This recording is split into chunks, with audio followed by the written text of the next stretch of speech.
Boa noite para todos vocês.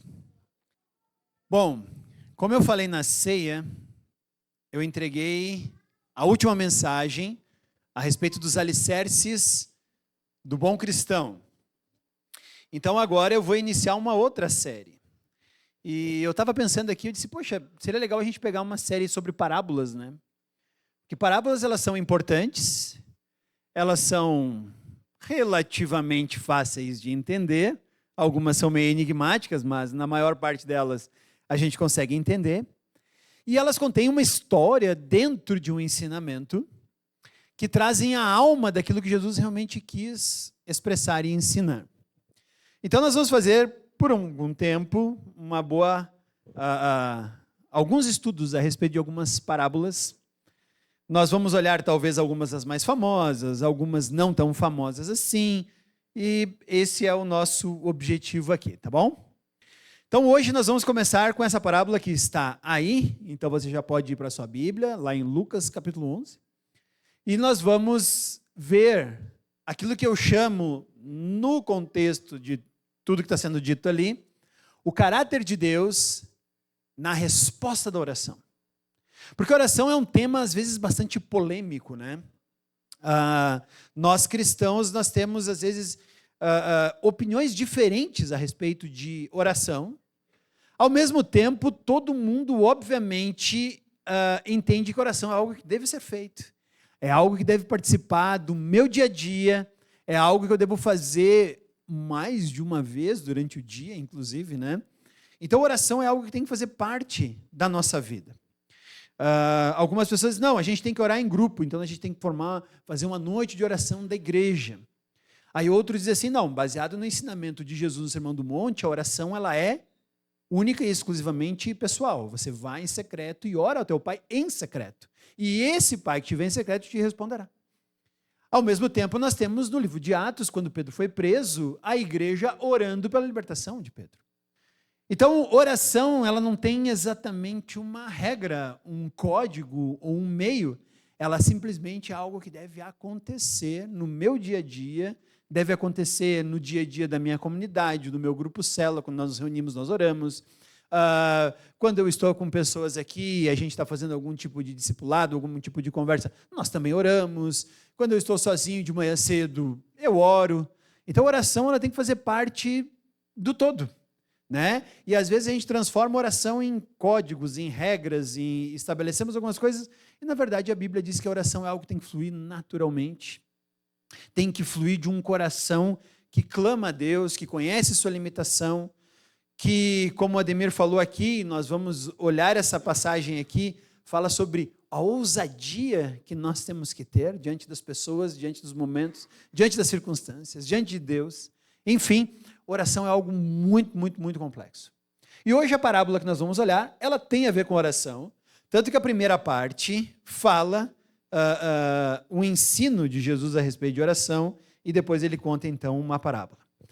Para contextualizar, o Evangelho de Lucas ele é bem especial, porque Lucas não era um dos discípulos de Jesus. Lucas, ele foi discípulo, ele andou com Paulo, mas ele não esteve exatamente no ministério de Jesus. O Evangelho de Lucas, assim como o segundo livro dele, que é o livro de Atos dos Apóstolos, ele começa lá no início, se você virar algumas páginas e ir até o capítulo 1, o versículo 1, ele fala assim, muitos já se dedicaram a elaborar um relato dos fatos que se cumpriram entre nós, conforme foram transmitidos por aqueles que desde o início foram testemunhas oculares e servos da palavra. Ou seja, ele não foi. Ele está dizendo que pessoas tentaram explicar a história de Jesus, pessoas que viram, pessoas que estavam lá, eram testemunhas oculares. Agora, olha só, versículo 3. Eu mesmo investiguei tudo cuidadosamente, desde o começo, e decidi escrever-te um relato ordenado, ó excelentíssimo Teófilo, para que tenhas a certeza das coisas que te foram ensinadas. Então, Lucas, ele está olhando para a história de Jesus como um investigador. Teve um momento na história de Paulo, em que Lucas provavelmente estava perto dele, que Paulo foi preso e ficou um tempo preso em Cesareia. E foi provavelmente nesse tempo em que Paulo está preso em Cesareia e ficou algum tempo em algum lugar, porque Paulo adorava para lá e para cá, talvez foi o tempo exato que Lucas encontrou para fazer essa pesquisa, para conversar com pessoas e para montar esse relato que nós chamamos então de Evangelho de Lucas.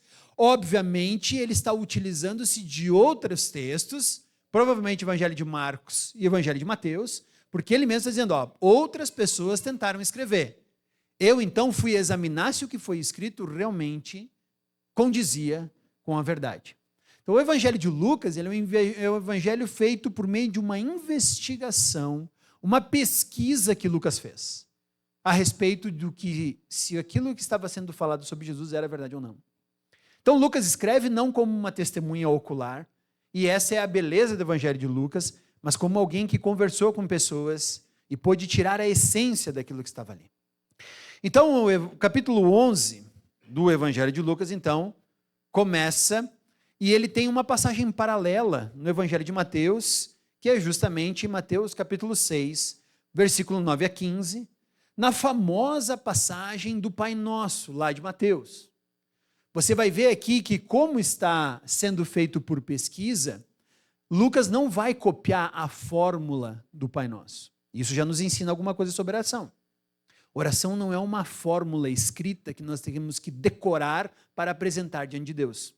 Porque se assim fosse, teriam dito para Lucas, Lucas, anota exatamente o que está lá em Mateus, porque isso é importante. E você vai ver que, na verdade, aqui, a primeira parte, que é a oração do Pai Nosso, essencialmente está aqui.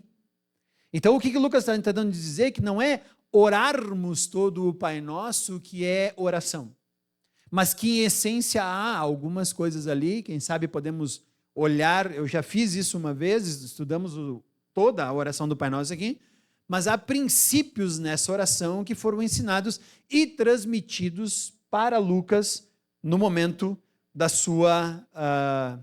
do seu relato. Então, nós temos que lembrar que o que está escrito aqui em Lucas 11 tem um paralelo em Mateus capítulo 6. É legal nós lermos, se você vai na tua casa, leia Mateus 6, 9 a 15, faça algumas comparações, tá, a respeito disso. Então, Jesus aqui está falando de oração, sobre como deve ser orado. E é óbvio que a parábola que vem depois, então, ela vai seguir nessa sequência do texto.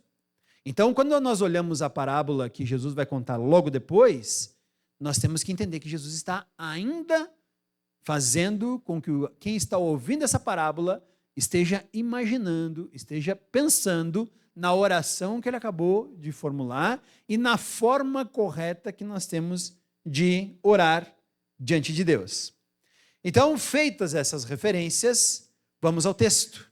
Mateus, capítulo 11, versículo 1 até o versículo 13. O que eu falei? Lucas. Esquece. Mateus é o texto paralelo. Vamos lá. Certo dia, Jesus estava orando em determinado lugar. Tendo terminado, um dos seus discípulos lhe disse, Senhor, ensina-nos a orar, como João ensinou os discípulos dele. Ele lhes disse, quando vocês orarem, digam, Pai, santificado seja teu nome, venha teu reino. Dá-nos cada dia nosso pão cotidiano. Perdoa-nos os nossos pecados, pois também perdoamos a todos os que nos devem. E não nos deixe cair em tentação. Então lhes disse, suponham que um de vocês tenha um amigo, e que recorra a ele à meia-noite e diga, amigo, empreste-me 3 pães, porque um amigo meu chegou de viagem e eu não tenho nada para lhe oferecer. E o que estiver dentro responda, não me incomode, a porta já está fechada e eu e meus filhos já estamos deitados. Não posso me levantar e dar a você o que me pede. Eu digo, embora ele não se levante para dar-lhe o pão por ser seu amigo, por causa da importunação, se levantará e lhe dará tudo o que precisar. Por isso digo, peçam e será dado, busquem e encontrarão, batam e a porta será aberta. Pois todo o que pede recebe, o que busca encontra, e aquele que bate, a porta será aberta. Qual pai, no meio de vocês, se o filho pedir um peixe, em lugar disso lhe dará uma cobra? Ou se pedir um ovo, lhe dará um escorpião? Se vocês, apesar de serem maus, sabem dar boas coisas aos seus filhos, quanto mais o Pai, que está no céu, dará o Espírito Santo a quem o pedir. Então Jesus fala sobre oração. Nós temos aqui então uma forma resumida, né? Uma fórmula mais sucinta do Pai Nosso. E do versículo 1 a 4, então, Jesus faz um resumo dessa oração. Lucas, lembrando, ele não estava presente, obrigado, não estava presente quando Jesus ensinou, conforme Mateus fala lá no Sermão do Monte, mas ele fala então que a relevância desse texto repousa justamente no caráter de Deus quando ouve nossa oração. E essa é a parte chave de toda a parábola, que vai do versículo 6 agora até o versículo 13. Tá. Aí, agora funcionou. Então, Jesus está falando que a oração é feita, neste contexto aqui, em um momento bastante específico. Então, a parábola ela vai ilustrar, ela vai trazer a alma do que Jesus quer dizer a respeito da oração. A forma pela qual Deus responde nossa oração e a forma como nós, então, oramos pedindo a Ele. Então, primeiro de tudo, eu tenho que falar sobre um erro recorrente ao analisar essa parábola. E o erro não é da Bíblia. O erro é a nossa forma de olhar, às vezes, para essa parábola. A palavra que, às vezes, fica complicada é que Jesus fala que o amigo não vai abrir, o teu vizinho não vai abrir a porta para você por ser amigo, mas por causa da importunação. Então, às vezes, nós corremos o risco de achar, bom, o seguinte, o que é oração? Oração é incomodar Deus. Eu tenho que incomodar, até Ele responder. Está aí, ó. Não é isso? Nós temos que importunar Deus. E eu tenho que dizer para você que essa palavra é ela a chave para nós entendermos bem essa passagem. Tá? E ela não está falando de você incomodar, insistir ou persistir diante de Deus. Não é isso. Tá? Essa palavra, na verdade, ela está revelando como Deus é misericordioso em responder à oração. Então, a primeira informação que nós temos é que um homem está passando por um momento de dificuldade. Ele recebeu, de forma inesperada, um visitante. Isso até era bem comum antigamente. Você não tinha como mandar uma mensagem antes, não tinha um WhatsApp, não tinha telefone, né? Tu saía da onde você estava e não tinha carro, tudo era demorado. Eu lembro que o meu avô, ele falava que quando eles saíam aqui de Caxias, tá? Vou usar os termos dele, quando eles saíam aqui de Caxias para ir para Nova Palmira, que era onde estavam os parentes dele, eles dormiam em Galópolis. Não é engraçado isso? Sim, porque naquela época, depois, o meu avô teve carro, o Gava lembra do carro que meu avô tinha, né? O Ford velhão lá, né? Mas antigamente não tinha isso. Então, uma viagem de Caxias a Nova Palmira, ela levava com criança, com mulher, com um monte de outros apetrechos, demorava um bom tempo. Então, é isso que você tem que ter na cabeça aqui. Eles não tinham tempo de avisar. E essa pessoa, provavelmente, para chegar meia-noite, saiu de algum lugar e viajou bastante. E por chegar à meia-noite ou no meio da madrugada, eles provavelmente não tiveram tempo para comer, porque não tinha, naquela época, mercado 24 horas. Muito menos mercado que ficava aberto até as 9 da noite. Então, esse pessoal chega na casa e é extremamente ofensivo nessa cultura, e talvez, se você tem uma nona, você vai saber que é isso mesmo, chegar uma visita e você não oferecer uma comida para ela. Ainda mais alguém que caminhou, alguém que passou um bom tempo gastando energia. Hoje, a gente gasta energia nenhuma, né? A gente senta no carro, liga o ar-condicionado, chega na casa da pessoa em 20, 15 minutos, sai do carro, o máximo que nós caminhamos é do carro, da onde estacionamos o carro até a porta da casa onde nós vamos. Naquela época não, naquela época comer fazia sentido. Então quando a tua nona chega, quando você chega na casa da tua nona ou da tua avó, né, e ela já enche, oh meu Deus, e bota mesa e comida, ela está funcionando no paradigma antigo, que você gastou muita energia para chegar até ali. E hoje nós chegamos à conclusão que não gastamos muita energia não. Por isso estamos com algumas sobras de camada adiposa, né, principalmente ali perto da cinturinha, é aquela que a gente tenta ir na academia para queimar. Chega na casa da nona, a gente recebe tudo de volta, né? O dobro das calorias que você gastou. Então, lembrando que ele está passando por um momento de dificuldade aqui. Tá? Ele está em apuros. Pessoas fizeram uma jornada noite adentro e provavelmente não puderam se alimentar, e agora seria para ele extremamente vergonhoso não oferecer algo. Mas ele não tem. Ele não estava esperando. Ele também foi pego de forma surpreendida. Se ele tivesse sabido, provavelmente ele teria, como um bom anfitrião, procurado alguma coisa. Então ele recorre aonde? Ele recorre ao seu vizinho. Ele recorre ao seu vizinho e para ele, quem sabe, é a única alternativa. Lembrando que também, nessa época aqui, a vizinhança ela era bastante reduzida. Eu lembro que hoje, no prédio que tem na frente da minha casa, tem mais gente morando do que pessoas moravam na rua onde eu cresci. Só para você ter uma ideia. Então, mesmo aqui nessa época, a vizinhança era algo reduzido, não é aquele negócio assim, tão farto de pessoas como nós temos hoje aqui. Mas ele tem um vizinho, e ele vai recorrer àquele vizinho porque é a sua única alternativa nesse momento.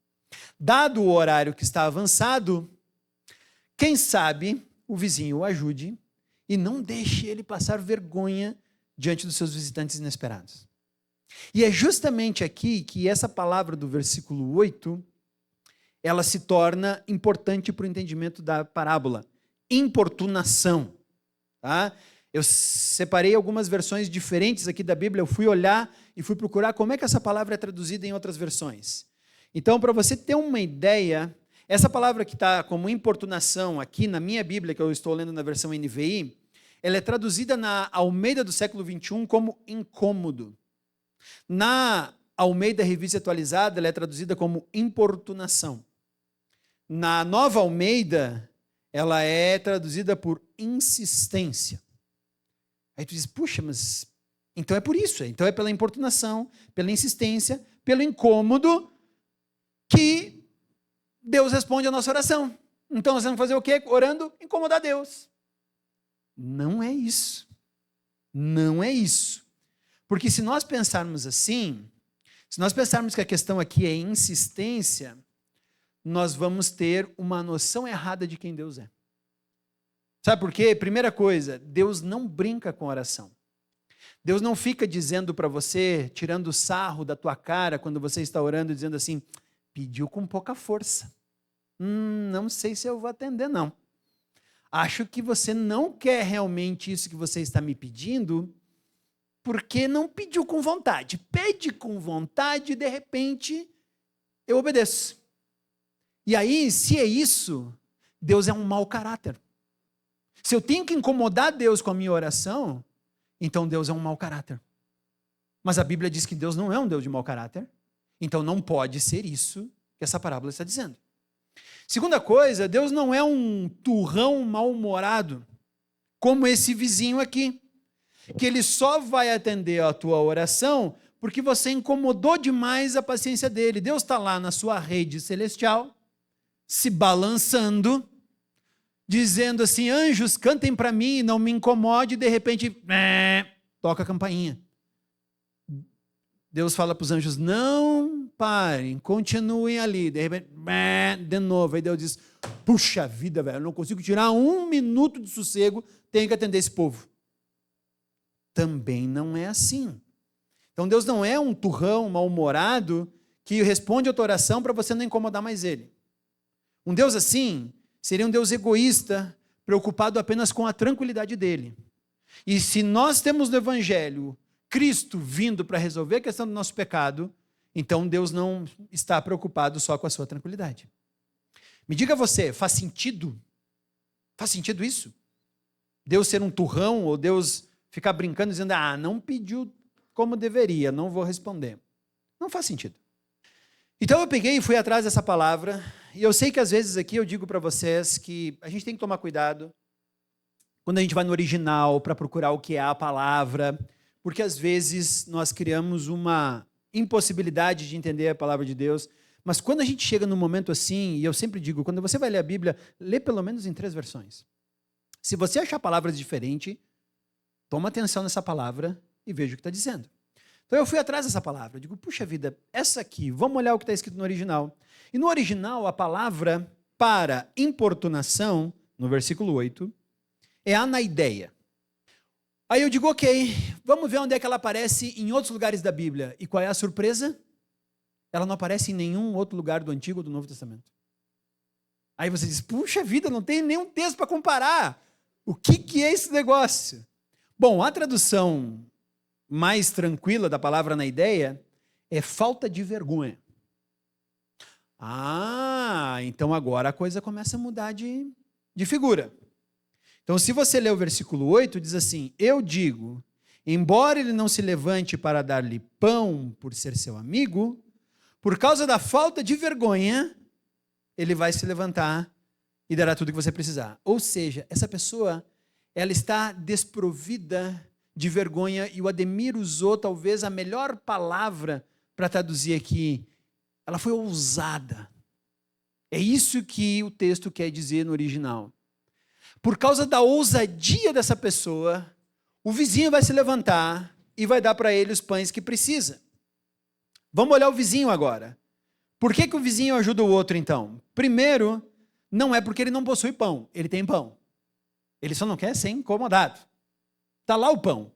Então ele tem os recursos necessários para ajudar esse vizinho.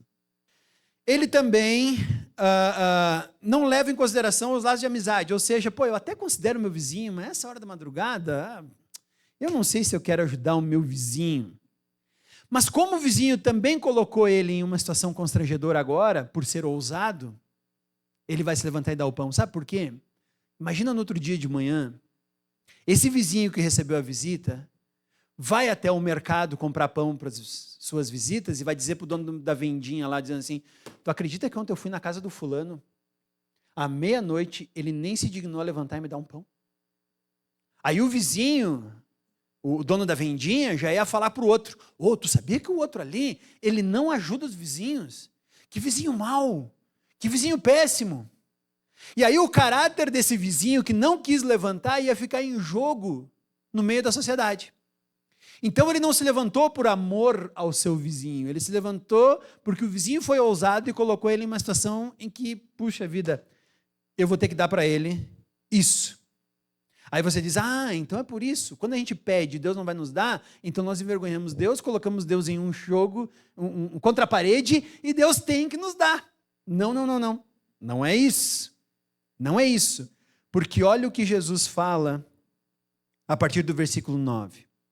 Peçam e vai ser dado, busquem e encontrarão, batam e a porta será aberta. Todo o que pede recebe, o que busca encontra, e aquele que bate a porta será aberta. Qual pai no meio de você, se o filho pedir um peixe em lugar disso, não lhe dará uma cobra? Ou se pedir um ovo, lhe dará um escorpião? Se vocês, apesar de serem maus, sabem dar boas coisas aos seus filhos, quanto mais o Pai que está no céu. O que Jesus está dizendo aqui com essa mensagem? Ele está dizendo assim, se um vizinho, que é um ser humano normal, tão mal quanto a gente, ele é preguiçoso, ele não quer levantar no meio da noite, ele não quer ser importunado, ele até é boa gente, desde que o ser boa gente esteja na agenda dele. Se até um cara assim se sente constrangido com a ousadia do vizinho que foi lá bater com ele de madrugada, quanto mais Deus, que não age assim. Essa é a chave para o entendimento dessa parábola. Se um homem limitado se move quando sua reputação, quando a sua honra está em risco, imagine então Deus, que é movido única e exclusivamente por amor, compaixão e graça. Então, quando nós oramos, não é a insistência, não é a quantidade de oração, não é porque a gente coloca Deus contra a parede, não é porque nós estamos incomodando Deus, mas é porque Deus é bom. E a gente sabe que Ele vai nos responder. E Ele é muito melhor que o teu vizinho, que talvez te dê um pão na meia da noite. Deus está pronto para ouvir a nossa oração. E Ele é movido única e exclusivamente por amor e graça. Jesus está nos incentivando, então, a orar, não por medo, não por desespero, mas na convicção de que Deus é bom e está disposto a dar coisa boa aos seus filhos. Então, nós podemos orar para Ele. E não é algo inoportuno. Quando eu estava lendo esse texto aqui, eu lembrei de uma situação engraçada. Talvez você me conheceu há pouco tempo e a minha agitação exterior, ela tem diminuído drasticamente. Mas se você tivesse me conhecido na minha adolescência, você ia tentar entender por que eu não vim com o botão desliga. Eu era muito agitado, eu era muito complicado. E eu era tão agitado que até no sono eu não parava. E volta e meia, principalmente no inverno, eu me mexia tanto que as cobertas caíam. E aí eu acordava com frio. E o que eu fazia quando eu acordava com frio? Eu chamava o meu pai, eu dizia, pai, caiu a coberta. Eu não sei incontáveis número de vezes que o meu pai se levantou no meio da noite e pegou as cobertas no chão, colocava em cima de mim, socava embaixo do colchão e ia deitar. E, às vezes, na mesma noite, eu chamava ele mais de uma vez. E ele nunca reclamou sobre isso. Nunca reclamou sobre isso. Ele tinha que levantar, ele saía da cama dele, que estava quentinho, ele ia acordar cedo no outro dia, mas ele levantava e vinha me cobrir. É assim que Deus é movido. Deus não é movido quando nós o importunamos. Deus é movido por amor e quando colocamos diante dele nossas necessidades. Quando colocamos diante dele aquilo que nós precisamos, quando somos ousados, Deus está pronto a receber a nossa oração. Não é um joguete, não é uma fórmula mágica. Não, então tá, eu tenho que decorar o Pai Nosso. Uma vez decorado o Pai Nosso, se eu fizer 50 vezes o Pai Nosso, Deus vai se incomodar dizendo, mas meu Deus, que repeteco esse homem, vou dar para ele de uma vez o que ele quer. Não é isso. Não é por importunação. É porque Deus é bom e Ele quer responder a nossa oração. Então, nós podemos imaginar aqui uma criança batendo na porta do pai à noite, se você é pai. Teu filho vai lá bater, não importa a hora. Ele pode talvez pedir água, ele pode dizer que está com medo, ele pode dizer que ouviu um trovão, ele pode dizer que ouviu um cachorro acoar, não sei, ele está inseguro, ele está intranquilo. E nenhum pai aqui, pelo menos eu espero, vai dizer para o filho, filho, volta a dormir e não incomoda o pai. Pelo contrário. Provavelmente você vai levantar, você vai abrir a porta, talvez você bote ele na tua cama, talvez você pegue ele e leve ele até a cama dele, e você gaste um tempo lá com ele, conversando, orando, tranquilizando, acomodando o coração dele, não porque é um incômodo, mas porque você ama aquela criatura. Não porque ela te incomodou, mas porque você ama ela. E ela então bate na tua porta, porque ela sabe que será ouvida. Um pai de verdade está sempre acessível aos seus filhos. E os filhos precisam saber que quando eles baterem na porta, quando eles gritarem, quando eles chamarem, o pai vai responder. Ou a mãe, seja como for, ela bate porque sabe que será ouvida. Assim é o cristão que ora com anaideia, com ousadia, com perseverança, com insistência. E é isso que essa palavra quer dizer. Então nós podemos concluir que a oração, primeiro de tudo, ela alegra a Deus. Deus está esperando nossa oração. E ela deve ser feita não porque Deus fica obrigado a nos ceder alguma coisa. Deus não é obrigado a nada. Mas porque Ele está disposto a conceder aos seus filhos todas as coisas boas. E a maior prova disso é o Espírito Santo que nos foi entregue. O Espírito Santo, como o Ademir falou aqui, no título do livro que ele nos mostrou, é o Deus Trino, Pai, Filho e Espírito Santo. Deus nos deu uma parte valiosa dele para que nossos pecados fossem pagos, ao mesmo tempo deu uma parte valiosa dele para estar conosco, nos dando sabedoria e entendimento. Esse é o Espírito Santo que nós recebemos do próprio Deus. Essa é a maior prova. Então, a oração ela não é uma barganha com Deus, não é um joguete, não é eu vou lá tentar negociar. Oração é ser convicto de que Deus é bom e gracioso e Ele responderá à minha oração. Oração persistente, ela não visa bens materiais, não visa saúde apenas, mas ela anseia pelo próprio Deus como dádiva suprema e por isso Deus então responde a nossa oração. Porque assim como um pai cujo filho pede sorvete todos os dias para comer, em algum momento você vai dizer, espera aí, só um minuto. Não. Sorvete é ruim? Não, sorvete é ótimo. Né? Sorvete é ótimo. Eu estou preocupado comigo mesmo. Uma vez eu gostava de sorvete de chocolate, agora eu estou começando a gostar de pistache. Isso mostra que tu está ficando velho, né? Cara, quem é que gosta de sorvete de pistache? Só quem tem 55 mais lá. Cadê a galera do ministério? Cadê? Estou começando a gostar de sorvete de pistache, gente. Às vezes sorvete muito doce, né?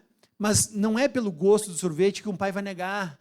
Mas se o filho quiser se alimentar exclusivamente de sorvete, o pai vai dizer não. Então nós temos que entender que não é toda oração que fazemos para Deus que é respondida. Porque às vezes, na nossa ignorância espiritual, pedimos para Deus coisas que Ele diz, querido, tu não sabe o que está pedindo. Mas significa que sempre que orarmos, Deus vai olhar para nós e vai dizer, vem cá, querido, senta aqui. Deixa eu te explicar por que eu vou te dar, ou por que não. Mas eu vou responder essa tua oração. Então, a oração persistente, ela não visa só bens materiais ou saúde, ela visa Deus, porque a oração tem que começar por meio da nossa relação com Deus. Às vezes nós nos enganamos achando que orar é pedir. Sim, Jesus disse aqui, pede e será dado, bate e a porta será aberta. Mas toda oração começa no entendimento de que nós temos um relacionamento com Deus e que Deus precisa estar conosco. Coitado do pai, cujo filho olha para ele apenas como um banco. Quem é teu pai? Meu pai é quem me dá tudo que eu preciso. Eu preciso de um carrinho, ele me dá. Eu preciso de um material escolar, ele me dá. Eu preciso que ele pague a mensalidade do futebol de salão, ele me paga. Eu preciso de roupas, ele me dá, não vai me deixar andar pelado por aí. Se essa é a nossa relação com os pais, puxa, que relação pobre é essa? O pai passa a ser não mais do que um banco. Então, às vezes, fazemos isso com Deus. Deus, estou chegando aqui. Meu filho, entra aí. Não, estou com pressa. Eu só vim te pedir tal coisa. Tá bom, filho. Pai, seguinte, mais uma vez aqui. Oi, pois não, pode entrar. Não. Eu vim pedir mais uma coisa. Toda oração precisa começar primeiro porque Deus está acessível a nós e Ele é o nosso maior presente. E depois disso, e tão somente depois disso, porque Ele é bom, Ele nos dá boas dádivas, Ele nos dá bons presentes. Então, o maior presente que Deus nos deu foi a sua própria presença. E isso é o Espírito Santo que Ele coloca no meio da igreja. É o batismo no Espírito Santo, no qual todo cristão participa. Como Paulo fala, o sinal do batismo do Espírito Santo é tão somente a mudança do novo nascimento que eu faço por meio do Espírito. Aí os dons. Os dons são presentes que Deus dá, mas nem todos, como ele mesmo fala lá em 1 Coríntios 12, nem todos têm o mesmo dom. Então Deus nos enche de presentes, nos enche de dádivas, dá do seu Espírito para nós. E aí nós temos uma relação direta com Ele e temos como nos relacionar com Ele e orar, pedindo aquilo que nos falta, pedindo aquilo que nós temos necessidade, mas principalmente agradecidos pela presença dEle em nosso meio. É isso que essa breve parábola nos ensina. E nós temos que tomar cuidado, então, com essa palavrinha do versículo 8, para não entendermos errado o que Jesus está ensinando. Então, leia agora novamente essa parábola que Jesus diz assim: suponham que um de vocês tem um amigo e que recorra a ele à meia-noite e diga: amigo, empreste-me 3 pães, porque um amigo meu chegou de viagem e eu não tenho nada para lhe oferecer. E o que estiver dentro responda: não me incomode, a porta já está fechada, eu e meus filhos já estamos deitados. Não posso me levantar e dar a você o que me pede. Eu digo, Jesus está dizendo, embora ele não se levante para dar-lhe o pão por ser seu amigo, por causa da audácia, se levantará e lhe dará tudo o que precisa. Por isso digo: peçam, será dado, busquem, encontrarão, batam e a porta será aberta. Pois todo que pede recebe, todo que busca encontra, e aquele que bate a porta será aberta. Qual pai no meio de vocês, se o filho pedir um peixe, em lugar disso lhe dará uma cobra? Ou se pedir um ovo, lhe dará um escorpião? Se vocês, apesar de serem maus, sabem dar boas coisas aos seus filhos, quanto mais o Pai, que está no céu, dará o Espírito Santo a quem o pedir. Vamos orar? Senhor Deus, nós agradecemos a Ti por essa palavra, que nos mostra quão perto Tu estás, quão disposto Tu estás de ter um relacionamento vivo e eficaz com cada um de nós. Quão disposto Tu estás a responder às nossas orações, às nossas inquietações, aquilo que precisamos, as dúvidas do nosso dia a dia, as incertezas, aquilo que nós não sabemos como proceder. Enfim, Senhor, quando nos recorremos a Ti em um momento de aperto, de apuro, de necessidade, sabendo que Tu vai nos amparar, sabendo que Tu vais abrir Teus braços e vai nos colocar próximos de Ti e vai dizer: filho amado, eu estou aqui, conta comigo e eu quero que Tu estejas tranquilo com isso. Tão tranquilo que eu já coloquei meu Espírito Santo em Ti e essa é a maior marca do nosso relacionamento. Ô Senhor, obrigado por isso. Obrigado porque não estamos sozinhos. Obrigado porque oração não é um mérito. Obrigado porque oração não é um jogo, não é barganha. Tu não brinca com isso. Obrigado porque ao orarmos, podemos claramente abrir uma porta direta ao céu e entrar na sala do trono e pedir de forma ousada aquilo que Tu podes nos dar. Porque Tu és grande, gracioso e nos ama. Oração é um sinal de amor. Quando oramos, estamos expressando nosso amor a Ti, da mesma forma que estamos respondendo que sabemos do Teu amor por nós. Então, Senhor, nos faz levar a oração como algo sério, como algo correto. Não nos leva a pensar que oração é reza. Oração é muito mais profundo. Obrigado por essa figura, por essa parábola que nos ensina isso. Em nome do Teu Filho amado Jesus Cristo. Amém.